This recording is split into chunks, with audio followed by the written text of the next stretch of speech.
OBN hordofaa jirtanii kun qophii ardaa marii OBN yeroo hundumaa sa'aatii akkanaatti qabatee isinii dhiyaatudha. Qophii ardaa marii keenya irraatiin stuudiyoo keenyatti keessummoota affeeranneeti kan jirru. Keessummootni nuti stuudiyoo keenyatti affeerannee waliin mari'achuudhaaf deemnu obbo Warquu Caalaa hoogganaa ittaanaa biiroo daldalaa Oromiyaati. Aadde Raahel Nagaroo itti aantuu hooggantuu eejensii misooma gabaa Oromiyaati. Obbo Ashim Tunaa abbaa alangaa waliigalaa Oromiyaatti ogeessa dhaddacha bahaati. Akkasumas qorataa dhimma daldalaa fi misooma gabaati.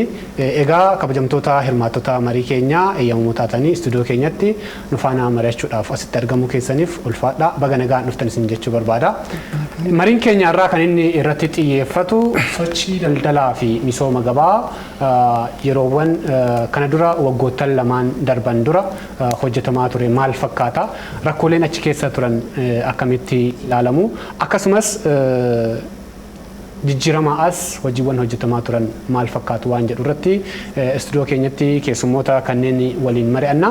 Hanga xumura qophii keenyaatti nu hordofuudhaan akka nu faana turtan gamanuma isin affeera. Egaa kallattimaan gara marii keenyaa seenna obbo Warquu isinirraa jalqabuuti. Mee biyyi keenya sochii daldalaa akkamii keessa turte jennee kaasuu dandeenya? Mee asirraa jalqabu. Hojiin daldalaa seeraan kan gaggeeffamu. Sirni daldalaa keenya seera daldalaa biyyattii keessatti xiqqoo kan turedha. Bara 1952 kan ba'e. Inni kun guddina hawaas dinagdee sadarkaa biyyattiin irra jirtu wajjiniin kan deemu miti. Kun rakkoo mataa isaa qaba. Gara biraatiin biyyattiin imaammata daldalaatillee hin qabdu. Imaammanni daldalaa kiliir ta'e hin jiru. Iftoomee kana kallattiin kana kan jiru actually tarsiimoo adda addaa istiraatiijii keessatti wanni taa'ee jira. Kunis akka rakkootitti ilaalamuu danda'a. Kanaaf rakkoo kanarraa ka'amee riifoormii sirna daldalaati kan gaggeeffamaa ture. Riifoormiin sirna daldalaa kun rakkoolee daldala keessa jiran erga qoratee booda gara paakeejii 16 kan qopheesse.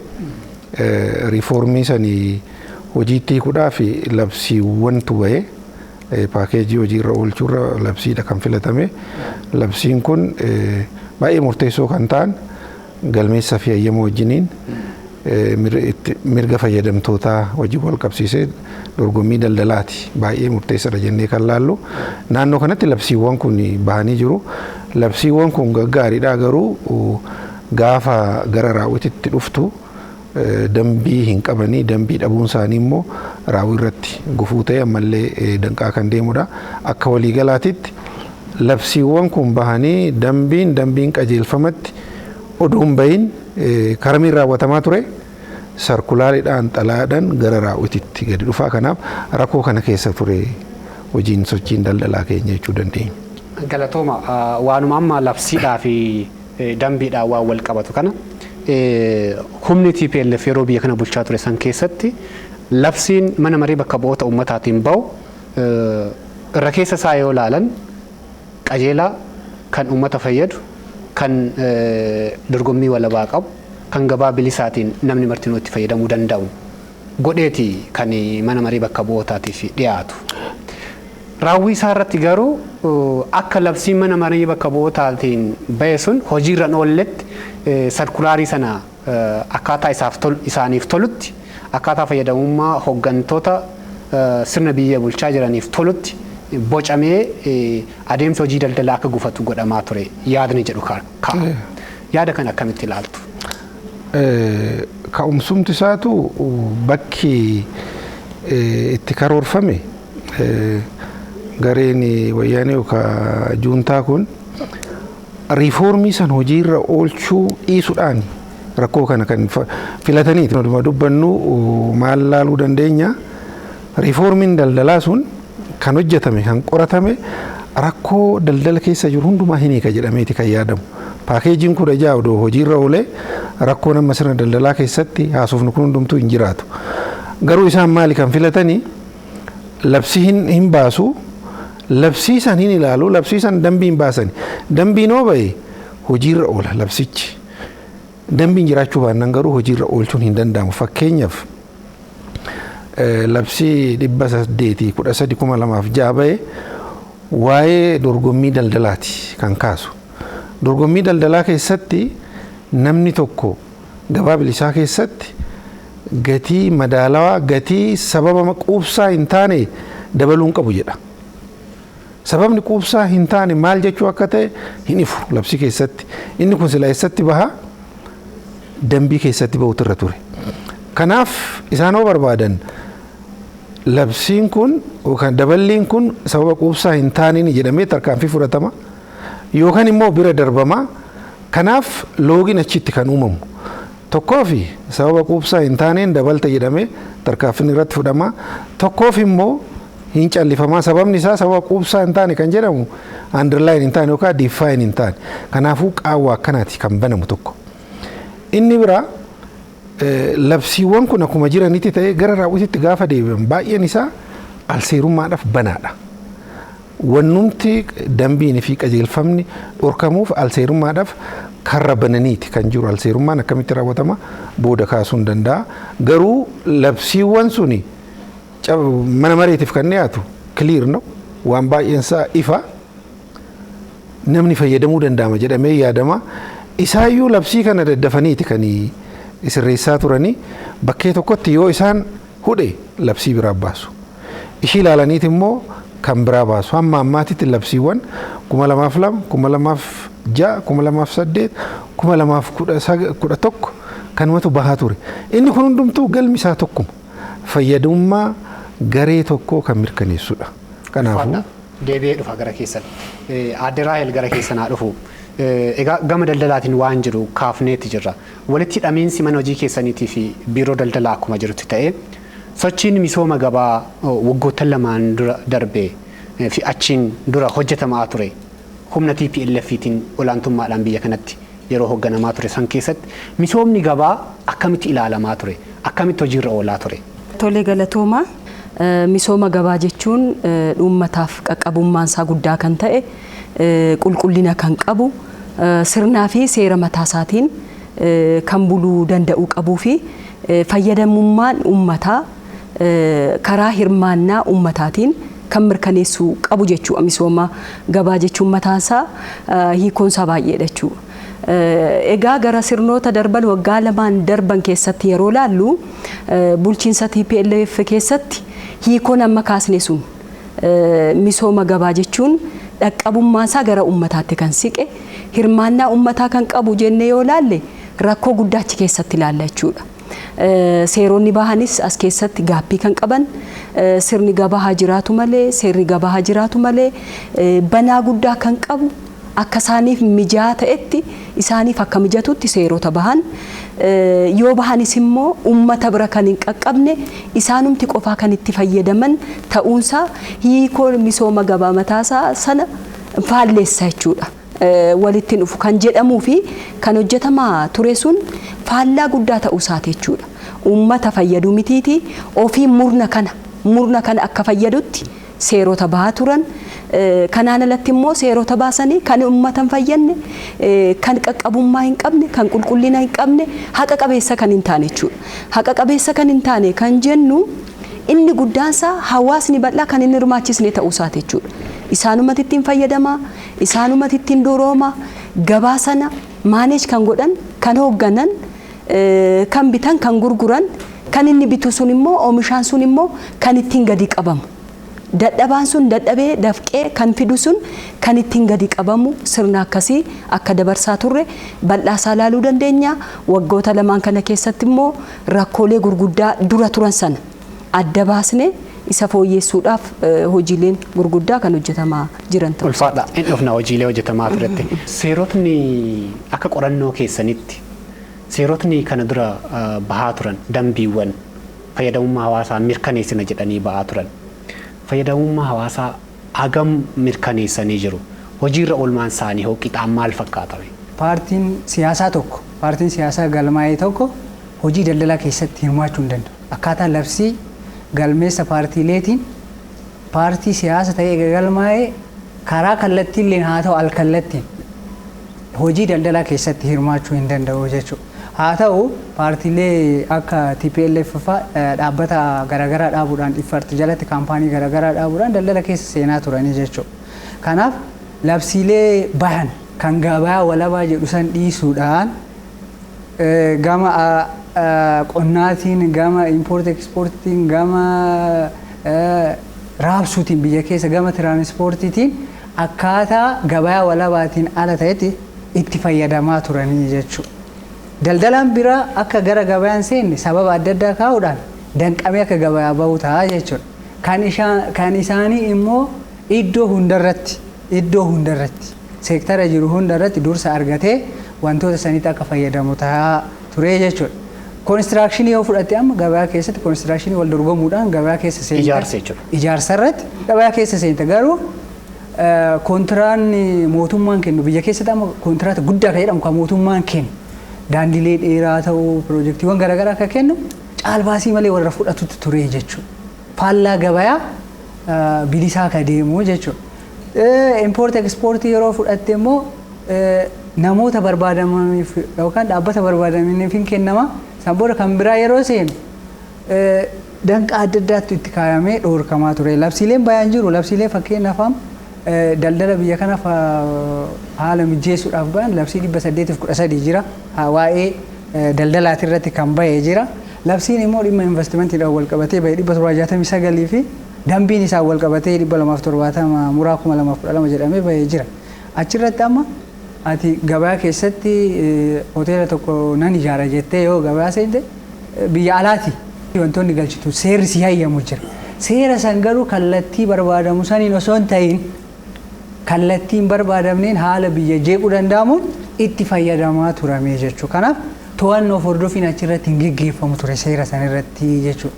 Oodiitiin amma reef jenne sun poost oodiitiin jenne sun seerri sun bu'aa barbaadamuuf oolame ka jedhamu gaggeeffamaa hin turre faayidaa barbaadamu saniif oolamaa ture namoonni immoo hin barbaadamne akka gabayaa ala ta'an godhamaa ture jechuudha. Gabaabumatti kana sii kaasuudhaaf. Ulfaadha. Seeronni daldalaa ifatti kan teechisan fayyadamummaa uummataa akka mirkaneessanidha. Gara biraatiin seerota kanaanii miti kan hojjetamu.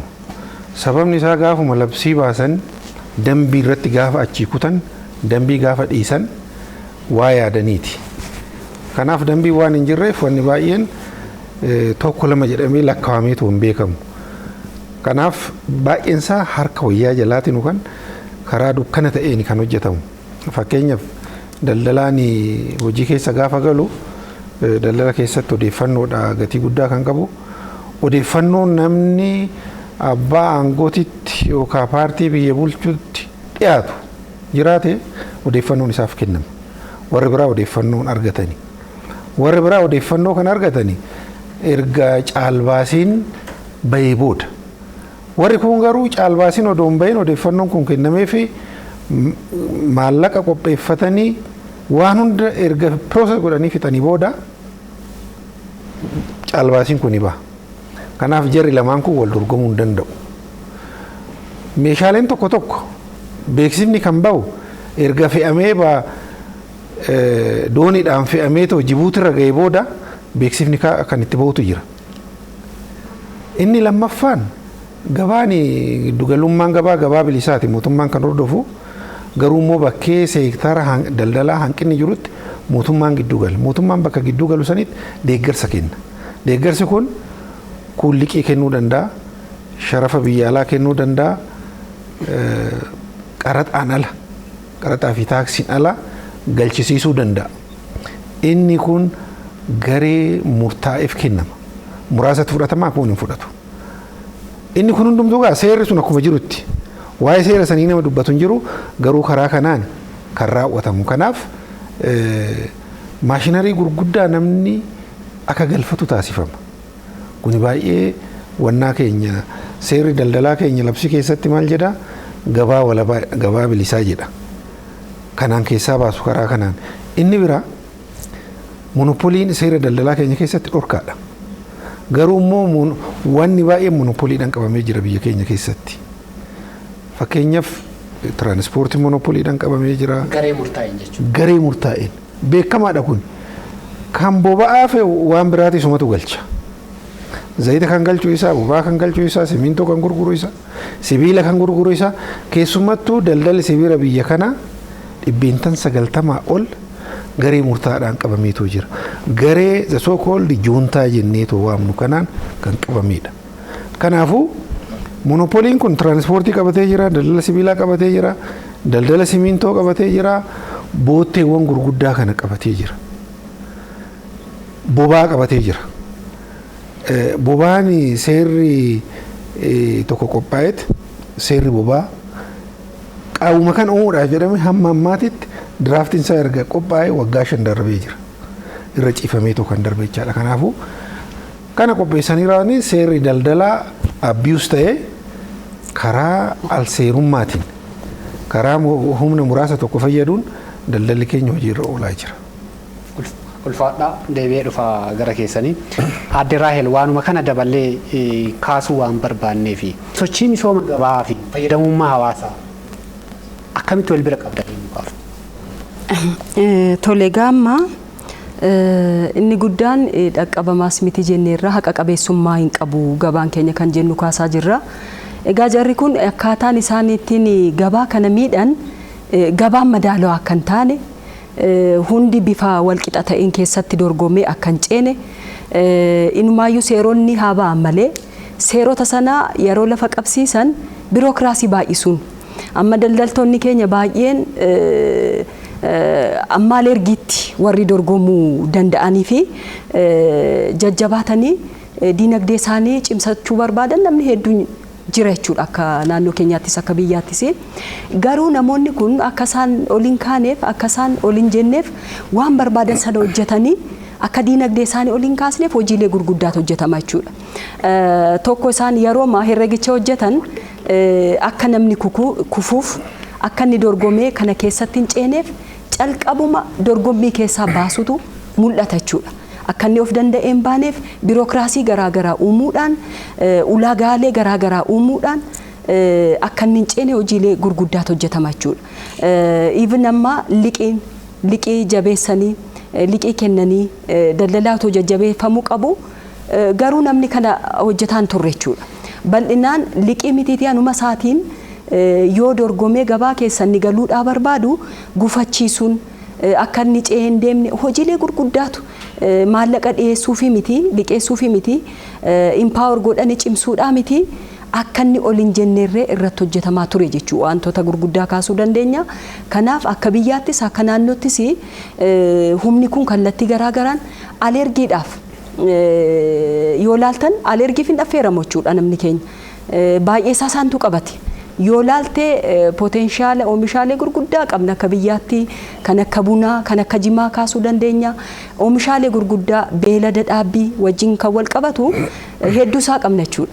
Garuu dura eenyutu daldalaa ture eenyutu alergii kana irratti hirmaataa ture jennee yoo laalle isaanumatu keessatti hirmaataa ture jechuudha.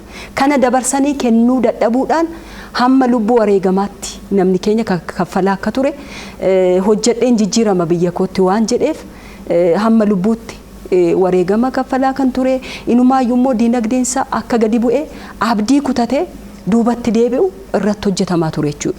Kanaafi hojiileen alergii keenya reef amma namoonni babbaa jiran jechuu dandeenyaan alatti namni jajjabeeffamaa hin turre inumaayyuu alergii mitiitii biyya keessatti jajjabeeffamee gabaa keessatti akka garaasaa karaa qulqullina qabuun karaa haqa qabeessa ta'een socho'ee gabaan kun akka inni wal qixxaatu tasgabbiin gabaa akka uumamu madaalawaa akka inni ta'u hojjetamaa kan hin turre ta'uu isaati jechuudha. Murna kanaan kan uwwifamee ta'uu isaati gabaan kun. Ulfaadha obbo Haashim taphoota humni TPLF yeroo biyya kana bulchaa turetti gabaa fi daldala keessatti inni taphachaa ture keessaa tokko namootni sabaaf sablammootni gara biraa keessattuu immoo ilmaan Oromoo hojii sochii gabaa keessatti akka hin hirmaanne taphootni inni taphataa ture jira.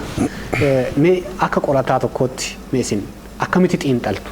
Dura isaan yeroo hidhannoo keessa turanitti dhaabbata gargaarsaa tokko qaban RAST kan jedhamu Rehabilitation Society of Tigray jedhamee kan dhaabbateetu jira yeroo hidhannoo tura. Inni kun gargaarsa ittiin fudhachaa turanii biyyoota addunyaatirraa jechuudha.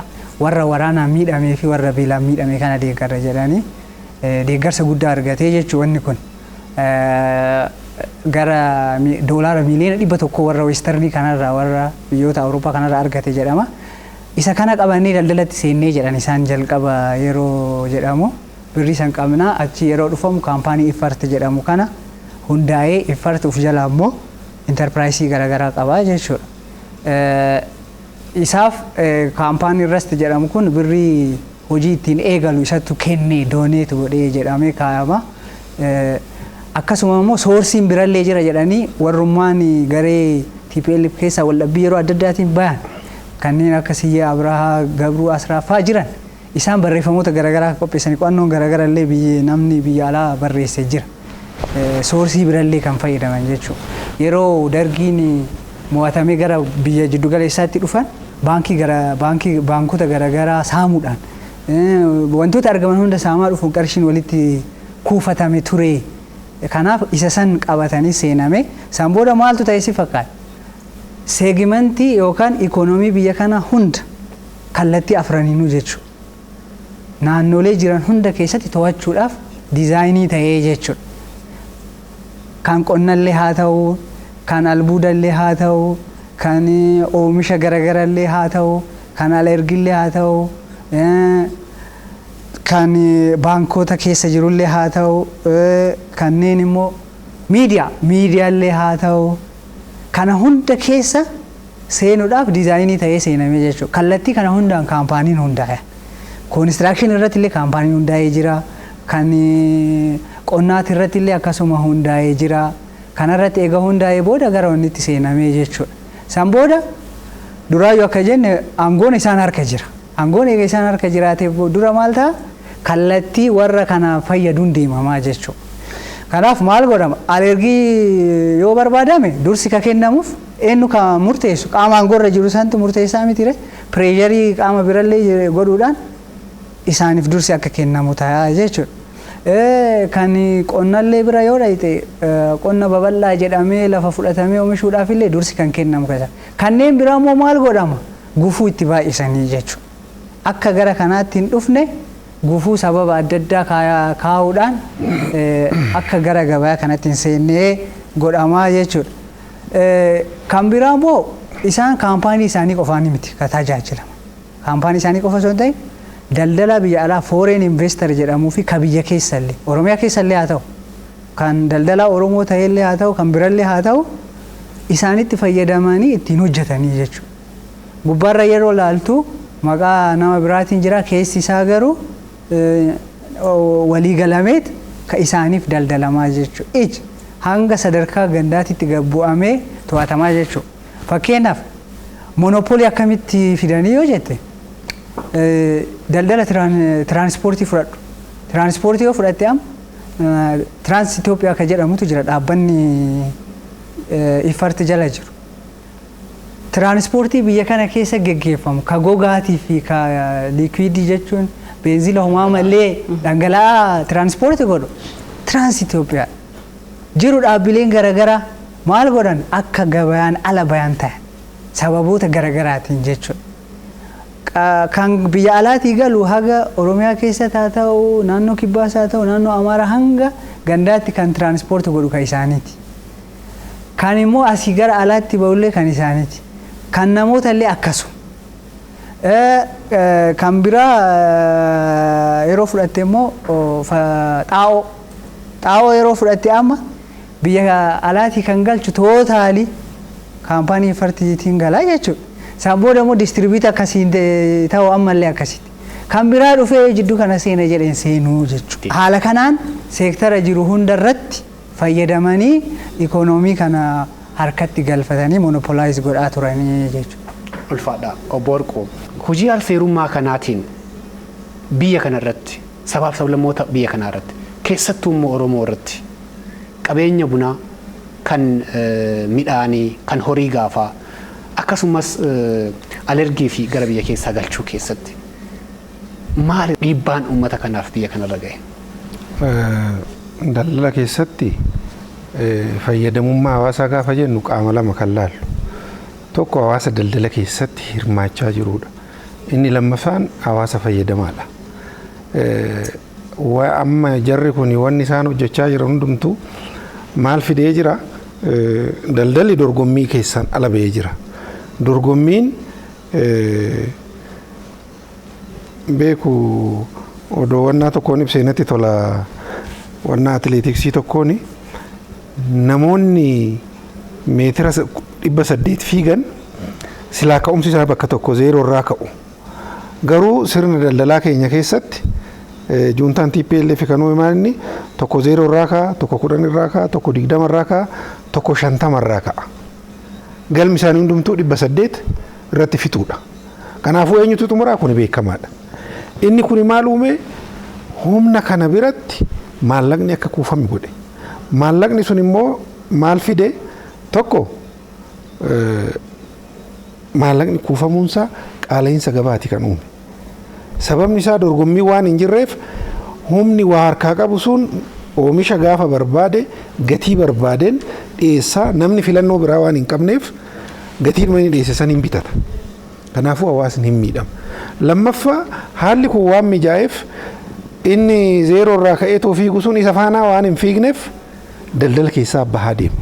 Yookaan hayyama qofa qabatee raawwatee akkasumatti jiraata.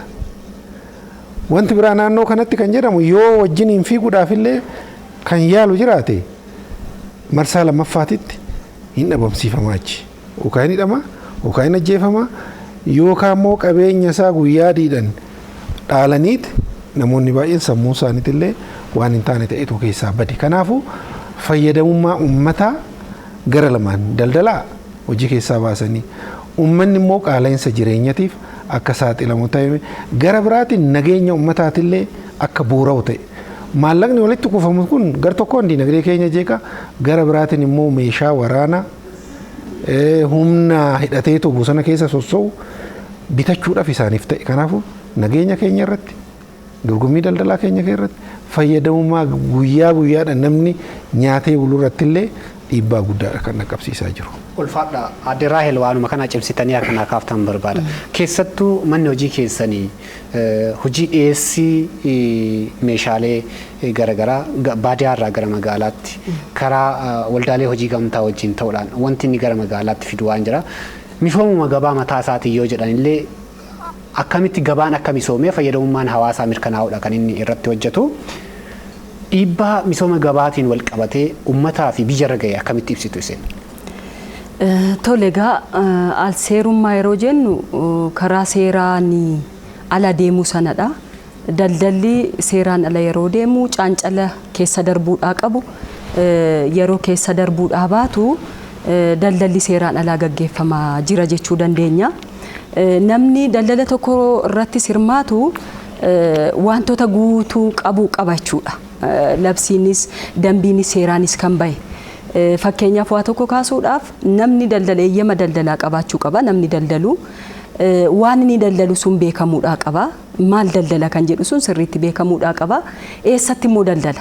Biyya keessatti immoo biyya alaatti immoo bakki isaas immoo ispeesifiik ta'ee ulaagaa kana guuttatee pasparmiitii yookiin waraqaa dabarsaa fudhatee eenyuyyuu nama gaafatu sanaaf ulaagaa sana guuttatee dhiyaachuu qaba jechuudha. Yeroo sana daldalaan suni karaa seera qabeessa ta'een gabaa keessa galaa jira jechuu dandeenya jechuudha. Haa ta'u malee egaa yeroo laallu TPLF kana hundaa guuteeti gabaa keessatti daldalaa ture jennee olaalle seeronni kun hundi isaanii kan hin guutamne ta'uu isaati jechuudha. Kanas maaliifan kaasa waan isaan daldalan dhugumatti aqxee to'achuu dandeessaa, laaluu dandeessaa, sitti agarsiisu jettee yoo laalte dhokataadha jechuudha. Hin beekamaa waan isaan daldalan eeyyama sana eenyutti agarsiisu. Eeyyama dabarsaa eenyuun gaafatu. Akkuma sila obboleessi koo kaasee aangoon isaan harka jira waan ta'eef eeyyamaan isaanii, daldalaan isaanii, gabaa seetalli kan hoogganan isaanii inni kun achumarraa calqabuma isaarraa qabee seerri bahuu otoo hin taane rakkoon inni guddaan yeroo raawwiitti seentu sun isaaniif ulaagaa miti jechuudha. Yeroo nama bira gahu garuu ulaagaa garaagaraatu funaanama jechuudha. Kanaaf isaanonni kun maal miidhanii uummataa jennee yoo laallu amma waan daldalan keessatti yoo argiteetta ta'e lammiileen biyya kana garaagarummaa guddaatu uumamee jira jechuudha. Garaagarummaa qabeenyaa yoo laalle inni tokko hiyyeessaan gadii keessa jiraata. isaaniin immoo yoo ilaalte baay'ee isaa gamoowwan isaanii lakkaa'uu dandeenya, haala jireenya isaanii lakkaa'uu dandeenya. Waaqaaf lafa kan ta'e kuni kan walgituu dadhabe ka'umsisaa sana jechuudha. Lammiileen garaagarummaan qabeenya lammiilee biyyattii kanaa istil waanuma arginu jechuudha. Waan kaleessa hojjetametu har'a lammiilee irratti mul'ataa jira waan ta'eef lammiilee gidduutti garaagarummaa uumeera jechuudha. Lammiilee gidduutti garaagarummaan uumamu kun immoo siyaasni keenya seetildaa kan taane siyaasa tasgabbaa akka nu hin qabne maaliif tokko gabuu bula tokko immoo bashannana keessa jira waan ta'eef inni gabuu bulee suni waa'ee jedhee mootummaa isaa akka gaafatu ta'eera jechuudha. Kana baalaansi gochuu dadhabuun ka'umsi isaanii guddaan kana ta'uu isaati jechuudha. Lammaffaa irratti biyyoota alaarraa doolaara nuyi argannu sun akka hin arganne taasisa jechuudha. Biyyattiin kun karaa kallattii garaagaraa misooma argachuudhaa dandeessi. Doolaariin nuyi biyya alaarraa alergiirraa argannu sun akka biyyattiin kun hin arganne jarri kun foreign currency keenya akka gara biyyaatti hin galle misoomni garaagaraa biyya kana keessatti akka hin bal'anne taasisa jechuudha. Harka isaanii jira waan ta'eef gara biyyaatti dhufaa jira otoo hin taane gara kiisii TPLF sanaatti seenaa jira waan ta'eef garaagarummaan kun uumamuu danda'eera jechuudha. Kuni jira taanaan immoo investimentii babal'isuu hin dandeessu jechuudha. Investimentiin hin babal'anne taanaan carraan hojii biyya kana keessatti uumamuu hin danda'u jechuudha. Kanaaf baay'ee isaa kallattii garaagaraan kaasuu dandeenya. Dhiyeessii fi raabsiis akkasuma jechuudha. Baay'ee isaa yoo ilaalte magaazanni isaaniin to'atamu jechuudha. Magaazana keessa galchuu gaafa barbaadaniin kuusuu gaafa barbaadan gabaatti baasu. Kun immoo maa inni gabaan sun akka qaala'insi jireenyaa akka uumamu taasisa jechuudha. Gabaan inni iyyaa garuu achitti kuufamee jira. Gaafa barbaadamu immoo gadi baafamee gatii qaala'aa ta'een gatii guddaa ta'een saamicha guddaa karaa qabuun gara gabaatti dhiyaata jechuudha. Isaan kun maal uumanii jiru?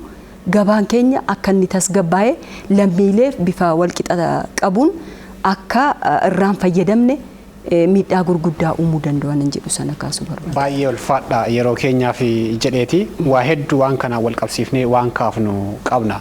Isin bira dhufa obbo Hashim, obbo Warquu garuu wantootni kana dura hojjetamaa turan hedduun jiru. Keessumaa seerummaadhaan waan wal qabatu dhiibbaa ummataa fi biyya irra qaqqabee waan wal qabatu ta'e jedhanii immoo ofii isaaniitii hojii daldalaa irratti hirmaachuun kunniin mul'ata jechuudha. Wanti akka gaafiitti ammallee uummata kana keessa jijjiiramaa as waan ta'e yoo garasitti yoo kan dhufnu ta'e humni TPLF ammayyuu hojii daldalaa keessa jira. Wanti inni kaleessa gaafa aangoorra jiru dhaabe yookaan immoo uume harrayyuu biyya kana jeeqaa jira. Keessumaa dhaabbilee misoomaa jedhee inni hojii daldalaa keessatti inni uume jiru. Harka wayyaa jalaatiin TPLF hojii daldala biyya kanaa hoogganaa jira wanti jedhuun ka'a. Yaada kana akkamitti ilaaltu isin? Kun sirriidhuma. Sababni isaa sirni daldalaa kana keessa kan lafa qabate isaani. Humni kan jiru isaani. Diinagdeen isaan harka jira waan ta'eef hojii kana keessaa hin baasne. Amma namni keenya daldalatti galuu kan calqaba dhidhiibameetu maalis ta'eetu haala mijeessanii baankinis liqii kennee fi hojii keessa galaa kan jiru amma.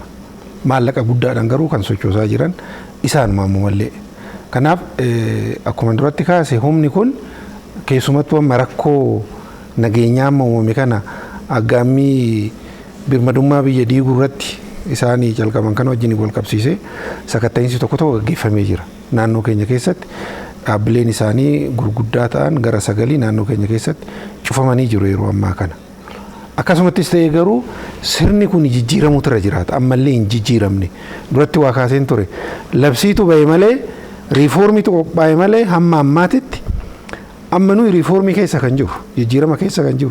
Jijjiiramni keenya kun immoo isteeppii keessa darbuu qabutu jira. Wanni amma calqabamee jira gara dhumaatti irratti kaasuu hin danda'a. Ammaaf garuu wanni jedhamu kun ammallee humna qabu kan jedhu kun sirriidhuma. Isaan matu humna qabu ammallee. Sababni isaa maallaqatu socho'u waan ta'eef diinagdeedha kan sochoosaa jiranii gaafuma tokkoon irraa illee fuutee cufuullee hin dandeessu amma sadarkaa tokko mootummaan tarkaanfii fudhateen karaan siistemaatikaalii karaan ittiin fooyya'aa jiru jira garuu humni kun ammallee as keessaa ba'e jechuu hin dandeenyu tibba nagaa amma tarkaanfii mootummaan fudhachaa jiru bakka bakkatti to'achaa jira. Kaan ugguraa jira. Kanaan alatti ammallee jira kan jedhu kun sirriidhuma miidiyaadhaan ammaan dhaggeeffachaa jiru kan mootummaan ugguraa jiruu fi tarkaanfii fudhatu keessa kan jiranidha malee dhugaan kaatu sun sirriidhuma jechuu barbaadeetan. Ulfaadha. Birmadummaa biyyaatiin wal qabatee humna TPLF irratti tarkaanfiin gama mootummaatiin fudhatamaa jiru jira. Ammallee waraanni daldalaa immoo walakkaa biyyaa jira. Kan daldalaan karaa daldalaa fi misooma gabaatiin waraanni isaan uummata biyyaa keessatti bananiitiin hin jiran ammallee achuma jira. Hojii daldalaa irratti hirmaatee uummata cirataa akka jirudha kan hawaasa biraatti ka'aa jiru. Obbo Warquun illee kanuma nu raggaasisan. Akka ogeessa tokkootti haala kan akkamitti ilaaltu isin? Akkuma jedhame isaan wanti kun kan hojjetamaa ture yeroo dheeraaf waggoota 13 yookaan gara waggaa 27tiif hojjetamaa ture. Baay'ee lafa keessa gadi fagaatee jira jechuudha. Wantichi baay'ee lafa qabatee jira. Haaluma salphaadhaan akka amma sii kaasee maalidha kan agarsiisu ikonoomii biyya kana keessa socho'u parsantii 90 jechuun parsantii 90 ol kophaa isaanii investeeroota biraatittis hidhachuudhaan investeera biyya keessaaf alatti illee hidhachuudhaan ikonoomii biyya kanaa parsantii 90 doomineet kan godhan isaan. Isa kana immoo harkaa baastee sirreessuudhaaf yeroo kan fudhatu ta'a jechuudha. Yeroo dheeraa waan irratti hojjetamaa tureef jechuudha. Kallattii hundaanuu monopoolii uumuudhaaf harka isaaniitti galfachuudhaaf waggaa kana hunda karooraan waan hojjetamaa tureef baay'ee gadi fagoodha jechuudha. Akkuma fakkeenyaatti yoo sii kaase waajjirri galiiwwan federaalaa yeroo waggaa tokko moo lama dura kaampaaniiwwan yookaan dhaabbilee maqaan jiran dhaabaan hin jirre fikshees kan jedhamu jira daldala gubbaa jechuudha. Dhaabbilee suni risiitii gubbaa hin jiran garuu dhaabbileen sun yookiin bakka kanatti dhaabbatanii jiran jedhamanii kan beekamne dhaabbilee 100 kan bayantu jira. Look hagam gross akka ta'e dhiibbaa meeqa akka ture dhaabbileen kun daldalaa turan. Daldala guddaa miliyoonaan lakkaa'amu daldalaa turan. Biyyaaf garuu vaatiin hin kaffalamu, taaksiin hin kaffalamu, maaliin hin kaffalamu. Kanaaf hagam biyya kana irratti daldalamaa akka ture hojjetamaa akka ture agarsiisu hedduutu jira jechuudha. Ammaaf isaan kan daldalaa ture dhaabbata iffarti kana qofaan miti siin jedhe. Daldaltoota biyya alaa foreign investor jedhamanii galanii fi ka biyya keessallee ka Oromoo ta'es Oromoo jedhee dhaabbata haa banu malee baay'eetu jira. Stiil kan isaaniif daldaluu jechuudha. Akkasiin jedhe tooftaan daldala garaagaraatu jira. Sheer kaampaanii jiraachuu danda'a, private limited kaampaanii jiraachuu jira, shariikummaan adda addaa jiraachuu danda'a jechuudha. Kanaaf gubbaadhaan yoo ilaaltu dhaabbata biraa haa fakkaatu malee keessa isaas kan isaaniif hojjetu hanga ammaatti baay'eetu jira jechuudha. Akka biyyaatitti waan hojjetamaa tureef kanaaf gadi fageenya qabaa jechuudha. Wanni isaa baay'ee gadi fagoo qabaa jechuudha. Waanuma takka qofa itti dabalee sii kaasuudhaaf dhaabbileen isaanii kun immoo doomineet godhuuf maal akka godhame sirna gabayaa bilisaa balleessuudhaaf wal gargaaru. Dhaabbileen amma isaanii kun tokko tokkorraa bitee tokko tokkotti gurguraa jechuudha. Kun immoo seera gabayaa bilisaa keessatti haalli itti dhoogamu jira. Akka namni biraa jidduun seenne gabayaa isaan doomineet godhuudhaaf tokko akka hin kufne dhaabbanni isaaniittis akka hin kufne namni birallee akka jidduun seenne horizontaal and vertical waan jedhamu jira. Dalgee fi irraa gadi illee ofii wal gargaaraa jechuudha. Kan gunaan oomishu tiraansi kan fidu dhaabbata biraatiif akkasitti wal gargaaraa. Masaboo simmintoo oomishe suur koonistiraakshiniif gurgura. Suur koonistiraakshini sibiila biyya alaati yoo fide kaaniif gurgura. Akkanatti fiid tokko deeggaraa gabayaa keessa waan turaniif gadi fageeffatanii jiru. Adiraayil gara keessanitti dhufa. Egaa marii keenya keessatti jijjiirama dura rakkoolee turan waa bal'aa kaafnee mari'ataatti turre. Jijjiirama as immoo manni hojii keessan misooma gabaa kana cimsuudhaaf gabbisuudhaaf hirmaannaa hawaasaa karaa walaba ta'een karaa haqa qabuun hirmaannaa hawaasaa cimsuudhaaf xiyyeeffannoo akkamiitiin rakkoolee kana dura turan sana cabsuudhaaf hojiileen ijoon hojjetamaa turan maal fakkaatu? Erga jijjiiramaatii xiyyeeffannoon mootummaa seektara kanarratti guddaadha jechuudha. Bakkatti oomishaaleen qonnaa yookiin qonnaan bulaan keenya iddootti deeggaramu iddootti bu'aasaa argu eejensii misooma gabaadha jechuudha. Gabaasaa irratti yoo inni cimate gabaasaa irratti baasee yoo gurgure diinagdee isaatiin yoo cimate qonnaan bulaan kun hin jijjiirama xiyyeeffannoo jedhuudhaan mootummaan xiyyeeffannoo guddaatti kenneeti kan hojjetaa jiru. Akka keenyaattis labsiin keenya erga murtaa'ee daldalarraa baaneen booda hojiilee gurguddaatu hojjetamaa jiru jechuudha.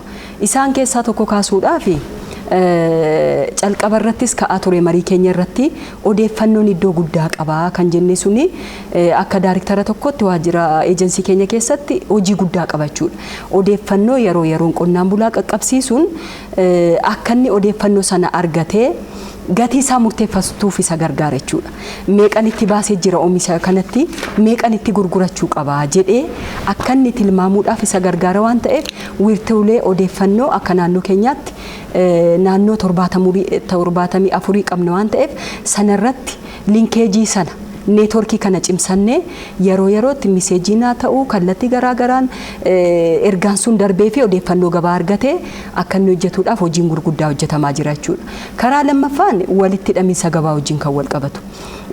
Amma inni guddaan egaa qonnaan bulaan keenya gatii gabaa isa madaaluun arganne jechaa turre.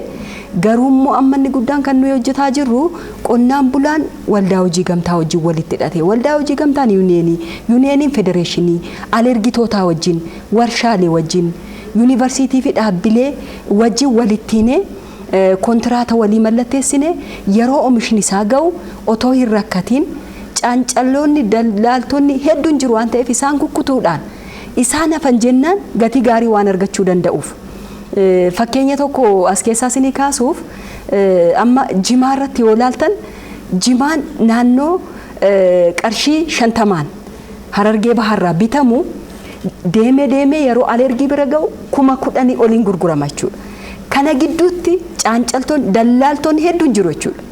Garuu immoo kallattiitiin qonnaan bulaaf gabaa akkamitti walitti finna jedhameeti kan hojjetamaa jiru jechuudha. Bal'inaanii walitti hidhamiinsa irratti daftee qonnaan bulaa adda baafannaa waan inni oomisheen dafnee gabaa wajjin walitti hidhuudhaaf hojiileen jalqabbiiwwan gaariin jiru. Hojiin inni guddaan yeroo ammaa kanatti hojjetaa jirru maallaqa guddaa mootummaan naannoo nu ramadeen giddugaloota gabaa gurguddaa ijaaraa jirra jechuudha. Kan sadarkaa sadaffaa jedhaman giddugaloonni gabaa sadarkaa tokkoffaan jiru sadarkaa lammaffaan jiru akkuma bal'ina isaanii akkuma sadarkaa isaanii Awadaayii fi Baddeessaa irratti dabalataan Finfinnee irratti amma kan calqabuuf deemaa jirru giddugaloota gurguddaa sadarkaa sadaffaadha jenneeti kan ijaarsisaa jirru. Inni kun qonnaan bulaan keenya yeroo Haayila Sillaasee gaafii gaafataa jiru jechuudha. Nuuf jireenya keenya jimaan keenya kun gaaffiinsa haa deebi'u. Karaa ammayyummaa qabuun gabaan nuuf hayyamamu jedhee boo'ee iyyaa ture jechuudha. Haa ta'u malee garuu amma heeyyamamee fi yoo sadan kana idaane biileenan kan lakkaa'amu mootummaan naannoo ramadeeti yeroo ammaa kana hojjechiisaa jirra jechuudha. Kana jechuun ammayyeessuudha qulqullina akka qabaatu gochuudha. Yeroo ammaa sosochii jiruun qonnaan bulaan gammachuu guddaa qabachuudha calqabamuu masaatiin garuu dura ammoo maal ture haadhama umalee qonnaan bulaan Harargee Bahaa Harargee Lixaa Jimma kanas yoo fudhatte jimaa isaarra fayyadamaan turre jechuudha. Jimaan isaa lafatti badaa akka ture. Inumaa haadhama umalee haadadhabu malee kan irraa fayyadamaa turan dhiiga isaa kan dhugaa turan jeneraalota TPLF ta'uunsaa sirriitti kan mirkanaa'e jechuudha. Inumaa yoo ati waa'ee jimaa kaaste achi keessatti ergamtoota qabaniin fandi godhanii hawaasa keessatti gadhiisanii hamma wareegama lubbuutti kaffalchiisaa turan jechuudha. Maaliif waan mi'eeffataniif jechuudha bu'aa jimaa. Ammallee nuyi sana cabsuudhaaf inisheetivii guddaa gooniiti kan qabachaa jiru.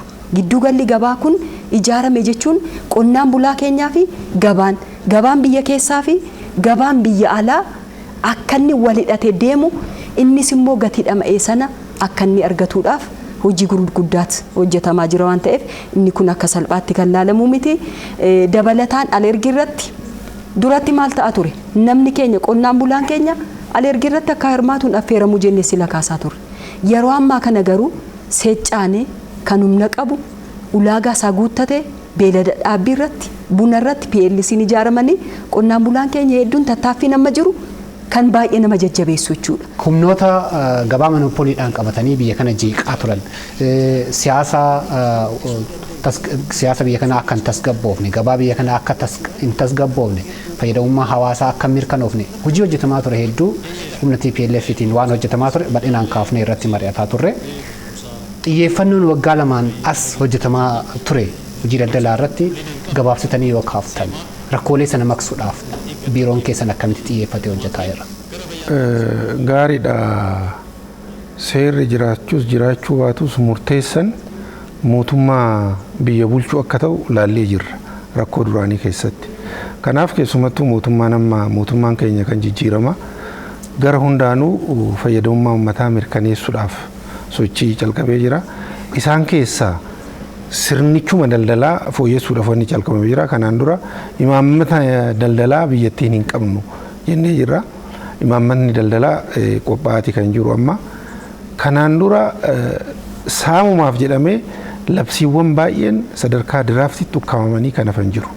Labsiiwwan sun amma already kun paarlaamaadhaaf dhiyaatee koree dhaabbiidhaaf qajeelfamee jira. Kun darbeetuma mana maree ministeerota ga'ee jira. Kanaafuu dhimmoonni kun rakkoowwan san hiikuudhaaf karaa sirna qabuun qulqulleessaa deemuudhaaf kan calqabamee jira. Kanan bira hojii daldalaa keessatti inni hudhaan guddaan karaa sassaabdummaadha. Diinagdee wajjin wal qabata waan ta'eef xiqqaanis jabaanis karaa saamichaatitti fiiga waan ta'eef isa kana hambisuudhaaf teekinooloojii fayyadamuun filatamee jira. Bara kana keessumattuu onlaayin sarviis yookaan tajaajila toorarraa kanatti daldalaan tokko hayyama baafachuu yoo barbaade manuma isaa taa'ee bilbila irratti iyyata dhiyeeffatee waan guutuu qaba guuttatee gaafa hayyamni isaa piriinti ta'e qofa deemee fudhachuu danda'a. Inni biraa teekinooloojii kana wajjin wal qabatee kan jiru tajaajila iddoo tokkooti waan stoop shooppiin kan jiru. Kanaan dura bakka hayyama baafachuudhaaf ga'umsa waraqaa ga'umsaa yookaan beekamtii argachuudhaaf seektara baay'ee deemaa ture. Aangoo kanallee gara tokkotti finnee jirra. Aangoon gara tokkotti dhufee namni hayyama baafachuu dadhabu barbaadu biiroodhuma daldalaatitti iyyata galfachuu sanuyyuu mana isaa taa'e. Kanaafuu eessumayyuu dadhabu tokkoffaa tuttuqaarraa fagaachuunsaa kiraa sassaabdummaadhaan hanna keessaa hin ba'a. Kanaaf tajaajiloowwan kun bara kana hojiitti galu jedhameet haalli mijaa'aa jira. Kanan biraa duratti kaafnee turre hamma ammaatitti baay'eedhaan isaani kan daldala keessa jiru garee juuntaa kana daldala keessa jiru isaan gaafa keessaa ba'an eenyutu daldalaanis gaaffii waan ta'eef yeroo ammaa kana daldalaa kanaan dura hamma ta'e kaka'umsa baay'een hojjetamee namni dhufee jira. Garuu immoo dargaggoota boru ta'aniif boru ba'aniif keessumattuu dargaggoota yuunivarsiitiidhaa bahanii hojii dhabanii jiran kana fedhii daldalaa warra qaban magaala irraa godina irraa filannee leenjii calqabnee jira. Interpreneurship keessumattuu daldala irratti hubannoo isaan argachuu qaban maal godhan maal akka ga'an danqaa isaan quunnamuu danda'uu fi akkamitti ce'uu akka qaban leenjii calqabnee jirra. Marsaa tokko digileer goona akka naannootitti kun gadi bu'ee jira. Marsaa lammaffaa fi sadaffaan kan itti fufu ta'a. Kanaaf hojiin kunis karaa kanaan humna kana garanatti fiduudha wanni calqabne jira. Akka waliigalaatitti hojiin daldalaa keenya badhaadhina biyyaa keessumattuu badhaadhina maatii sadarkaa mirkaneessuu danda'uun namni daldala keessa seene har'a seenee boru kan ba'u kan kassaru don ta'in kan gale hundumtuu badhaadhee fayyadamummaa ummataatis kan ofiitis mirkaneessee daldalli dorgommii fi walaba jedhu sun karaa ittiin mirkaneessuun kan itti deemnu sadarkaa kanarra jirra. Obbo Haashim waanuma wal fakkaatu tokko isinii kaasuu barbaada. Jijjiirama as tarkaanfileen gama mootummaatiin sochii misooma gabaas sochii daldalaas rakkoolee kana dura turan keessaa maqsuudhaaf baasuudhaaf tarkaanfileen fudhatamaa turan jiru. Akka ogeessa tokkootti fi akka nama hojii daldalaa fi misooma gabaa qorataa ture tokkootti akkamitti ilaaltan isin? Maaltu ta'uu qaba kana booda kan jedhu ani akka ogeessaa tokkootiiti. Inni dura rakkoon hundeerraa jiru rakkoo gabaa bilisaa mirkaneessuu dhabuuti jennee jira. Kana mirkaneessuudhaaf maal ta'uudha? Institushiniin kun kallattii saniin akka tajaajilu gochuu qabna. Inni dura namni konfidensii horatee gabayaan kun gabaa bilisaati waan sirrii yoo dhiyeeffadhe gabaa kana keessatti mooyadheet hojjechuu danda'a. Nama aangoo qabutti hirkadhee yookaan nama aangoo qabutti fayyadamee osoo hin ta'in ofii kiyya daldalee fayyadamuu qaba jedhu san konfidaansii akka argatu instituushiniin cimuu qaba jechuudha. Ofitti amanamummaan akka jiru instituushiniin waan kana hojjetu sadarkaa biyyaatitti haa ta'u sadarkaa biyyaatitti haa ta'u sadarkaa oromiyaatitti haa ta'u cimuu qaba jechuudha. Firii ta'anii garee tokko deeggaraa garee tokko dhiisaa garee tokkoof haala mijeessaa garee tokkoof isaa haalli ture kun isa kana kan deebi'ee biyyatti miidhe waan ta'eef isa kana irratti yeroo osoo hin kennin akkuma amma jedhame sochii jiru kana wal qabatee sadarkaa biyyaattis wanni hojjetamaa jiru jira. Amma maakiroo ikoonoomik tiim jedhanii muummichi ministeeraa hundeessanii ka hojii keessa jiru waa baay'ee hojjetaa ka jiru jira. Kanaaf hojiin kun daddafee cimee instituushiniin akka of danda'ee hojjetu godhamuu qaba jechuudha. Because gaafsan namni konfidaansii qabata. Ebaluu waan aangoorra jiruuf ebaluu waan hin jirreef osoo hin ta'in baqa seerri na deeggara gabayaa keessa seenee dorgomee nan mo'adha jedhee amantaa horatee gabayaatti seenuu danda'a jechuudha. Kana gochuudhaaf immoo seeronni fi dambiileen jiran fooyya'uu qabanii kan bahuu qabu immoo bahuu qaba jechuudha. Gaappitu jira. Amma investarii daldala maarkiin qabu Oromiyaa keessatti illee yeroo laalte namni tokko investarii jedheeti heeyyama baafata sibiila galchaa simitoo galchaa daldalatti jijjiirama. Waggaa muraasa isaa kennamutu jira seera daldalaati irratti kan parmiitii isaatiin hayyamu san dhiisee inni gabaa keessa akka barbaade ta'aa jira maarkeetiin badee akkanatti uummanni rakkataa jechuudha. Kanaaf seerrillee dambiin barbaachisanillee kan barbaachisu daddafee sirraa'uu qaba kan haarawaa bahullee bahuu qaba jechuudha. Oromiyaa keessattis haa ta'u akka naannootiin inni biraa ani kiriitikaalii laaluu barbaadu amma kaampaaniiwwan siin jedhe iffarte amma kaampaanii meeqa qabaa hin qabu nun beekamu biyya kana keessatti oodiitingiin isa barreeffamni tokko tokko kaampaanii 66 of keessaa qaba jedha tokko tokko 98 of jalaa qaba jedha tokko tokko immoo 398 of jalaa qaba jedha maal akka qabateef maal akka hin qabanne daldala biyya kana keessatti hin beekamu siin jedhee jira maqaa nama biraatiin qaban Oromiyaa keessa daldalli ati ilaaltu maqaawota Oromiyaa fakkaatanii yookiin naannoo saba biraa fakkaatanii haa jiraatanii malee keessa harka biraatitu jira jechuudha. So goba maal ta'uu qabaan akka kiyyaatti oodiitii ta'uu qaba hatantaman. Egaa marii bal'aadha kan geggeessine akkuma jalqaba irratti kaasuudhaaf yaalle humnootni TPLF hojii hedduu biyya kana keessatti hojjetaa turani keessumaa daldalaa fi misooma gabaa keessatti hawaasni gara biraa keessumaa Oromoon daldala keessatti akka hin hirmaanne hojiin hojjetaa jiran hedduu jira tureera. Namni hojii daldalaa keessatti hin hirmaadha jedhee gara daldalaatti seene tokko akka inni gadi qo'amu sochii adda addaati kan inni isaan godhaa ture. Jijjiiramaas immoo wantootni adda addaa fooyya'aniiti kan isaan jiranii. Uummatni yookaan immoo hawaasni sochii daldalaa keessatti amma bifa akkamiitiin hirmaachuu qaba. Bakki sun bakki gaafa duraa inni itti gufuuwwan itti heddummaataa turan sun gufuuwwan sunniin buqqaanii jiran moo akkasumatti jiranii abdii kutatee taa'utu irra jira moo bifa akkamiitiin dhufee gara misooma gabaatti gara daldalaatti seenuu qaba. Akkuma jette kanaan dura namni keessaa dhiibamaa ture waan ta'eef wareegama lubbuutis kaffalaa ture waan ta'eef dheechaa ture.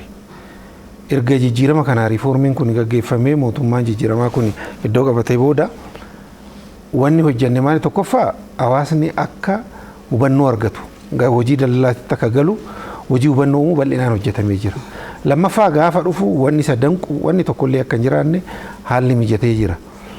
Even duratti kan kaase sun jira hojiin tajaajila iddoo tokko hojiin tajaajila toorarraa sun rakkoo kana namni akka daldalarraa hin dheessine akka hin sodaanne akka hin yaaddoofne mana isaa taa'ee iyyata galfatee ayyama akka galfatu haalli mijaafii jira. Hubannoon kun immoo akka kennamuuf miidiyaadhaan illee hojjechaa ta'e kan jiru torbee lama lamaan OBN kanarratti hojjechaa jira biiroo keenya wajjin walii galee. Daayirektaroonni immoo kan hojjetan jiru hanga dakaatiitti kanaaf hubannoon hojjetamaa jira. Kan daldala keessa jiru miti kanan duratti kaasee dargaggoonni fedhii daldalaa qabanillee akka dhufan leenjii hubannoo uumuu calqabnee jirra waan ta'eef haalli mijaadha karaa kanaan hojiin hojjetamu abdii qabaan jedhu kanan kaasa. Ergaan asitti dabarsuu barbaadu maal gochuu qaba kan jedhu egaa oomishtoota irraa qabne oomishtoonni maalaa hojjetanii kan jedhu sana laaluun hin danda'ama jechuudha. Yeroo ammaa kanatti jarri kun ammallee harki isaanii dheeraa waan ta'eef dura bu'uura qabu waan ta'eef ammallee namni diinagdeen iddoo guddaa qabaachuu isaa hubatanii dallaalaan abbaa arge qe'ee isaanii deemee irraa bituun qabu jechuudha oomisha isaanii. Isa kana sirriitti hubachiisuun barbaachisaa ta'a. Nullee ergaan guddaan nuyi dabarsinu kana jechuudha. Har'a mootummaa isaaniitu hundaa'ee jira. Mootummaan isaaniif xiyyeeffate kan hojjetaa jiru. Rakkooleen jiraachuu danda'u. Kana mootummaa wajjin walitti dhufeenya cimaa uumanii seektarri kun yookiin ejensiin kun isaaniif dhaabbate jechuudha. Misooma gabaa jechuun akkuma isaan tajaajiluuf ejensii dhaabbate ta'uusaa akka mana isaaniitti bakka itti bu'aa isaanii argan waan ta'eef rakkoon jiru walitti dhufeenya cimaa cimsatanii adeemuudhaa qabu. Har'allee dallaalonni mana isaanii fiiganii goyyomsuudhaa barbaadan. Bitamanii fandi ta'anii maallaqa kennanii gatii gadi bu'aatiin kiiloon taanee qabatanii manarra naanna'anii warri isaanirraa bitan isaaniif akka ayyaanni beekuu danda'u qabu jechuudha. Inni guddaan gatii oomisha isaaniif hamma dhama'aniin hamma dafqaniin argachuu qabu waan ta'eef bakka gurguruu qabanitti dhaqanii gurguruudhaa qabu. Goyyoomuudhaan qabanii abbaan arge rakkinni jiraachuu danda'a, rakkinni maallaqaa jiraachuu danda'a. Garuu koominikeeshinii isaanii jara kanaa wajjin mootummaa wajjin cimsachuu qabu malee abbaa argeef goyyoomuun diinagdee irratti sirrii miti waan ta'eef hawaasnis oomishtoonni kana hubachuu qaba kan jennu qabna. Fayyadamtoonni linkeejii isaanii oomishtootaa wajjin kallattiitiin uumuu danda'u qabu jechuudha. Wantoonni amma jalqabne bakkatti kuduraaf muduraan rakkoo jirutti fayyadamaaf oomishaa walitti fiduudhaaf wanti calqabne jira jechuudha. Sun maal seef nu gochuu danda'a? Tasgabbii gabaa sana fiduu danda'an jennu qabna waan ta'eef bal'inaan qabaatiin calqabbiidha malee isaanonni kun fayyadamtoonni kallattiimaan oomishaa bira deemuu danda'u qabu kan jennu qabna. Daldaltoonni immoo karaa haqa qabeessa ta'een adaraa kan isaan hin jennu alergitoonni daldaltoonni har'allee karaa qaxxaamuraan duroomoo irra barbaadu jira jechuudha. Otoo eeyyama qabu inumaayyuu otoo eeyyama qabaatiin daldaluu barbaaduun bakka inni eeyyamnetti gaggeessuun eenyuun miina hawaasuma keenya miina jechuudha. Eenyuun miidhama biyya sustain goona yookiin biyya itti fufsiisna yoo jenne waan haqa qabeessa ta'e hojjechuu qabna jechuudha. Nuyi har'a biyya balleessinee biyya kana keessatti jiraanna jechuu hin dandeenyu jechuudha. Inni guddaan daldaltoonni keenyas ta'anii alergitoonni biyya kanatti fufsiisuuf dhala kootti fufsiisuudhaaf waan haqa qabeessa ta'e waan an ijaarame irratti dukkanaan deemuun karaan taaneen eeyyama waan hin qabne daldaluun bakka hin eeyyamamnee fi daldaluun gaafati tarkaanfitti deemtu immoo garan taaneetti fudhachuun isaanonni kun jiru waan ta'eef isaan kana keessaa ba'uu qabna jechuudha. Karaa sirrii ta'een daldallee biyyattii kana itti fufsiisuu qabna. Kaleessa kana dhabne har'a morga carraa kan arganne sararicharra deemuu danda'uu qabna kanan jedhu sana ergaa gabaabsee dabarsuufan. Istuudiyoo keenyatti argamtanii marii bal'aan faana geggeessitaniif maqaa OBN fi uummata Oromoo hundaan guddaa galatoomaa ulfaadha isiniin jechuu barbaada. Egaa kabajamtoota hordoftoota qophii ardaa marii qophiin ardaa marii keenya irraa isinii qopheessine isaan gammaa hordoftan kana fakkaatu ture. Qophicha dursuudhaan ogeeyyii kaameraa fi istuudiyoo faana isin faana kan ture an Muhammad Nageessoti yeroo biraa marii gara biraa qabadhee dhiyaadha. Nu faana bu'uu keessaniif ulfaadhaa horaa bulaa isiniin jedha isinis nagaan gala.